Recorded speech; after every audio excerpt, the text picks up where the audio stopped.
আগে একটা জিনিস লিপস্টিক বিক্রি করতাম 90 টাকা, সেই লিপস্টিকটা এখন দাম হচ্ছে কি 120 টাকা। তো আপুরা যারা মাঝখানে গ্যাপ দিয়ে আসে ওরা বলে যে কি এই লিপস্টিকটা আগে নিলাম 90 টাকা দিয়ে, এখন এত বেশি কেন?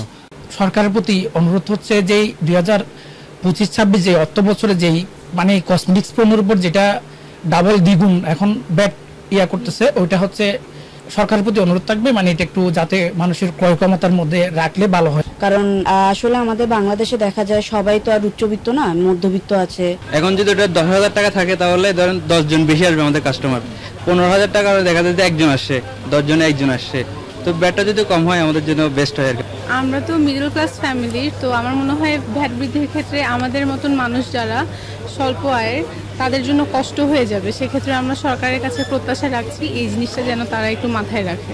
যে প্রস্তাবনা করা হয়েছে ওইটার মধ্যে মোস্ট অফ দ্য দেখাচ্ছে এসি মানে কম্প্রেসর রেটের যা আছে ওগুলোর প্রাইসটা বাড়ছে। তো শ্রেণীর যেগুলো আছে ওই ধরনের প্রোডাক্টে মোটামুটি ব্যালেন্স করে নিলে দেন আমাদের সকল ব্যবসায়িকরাও আপনার সেল করে মোটামুটি প্রফিট করতে পারলো, আর কনজিউমার লেভেলে যারা আছে কাস্টমার ওরাও মোটামুটি একটা স্বাচ্ছন্দ্যে নিয়ে ওটা পোষাই গেল আর কি জিনিসটা।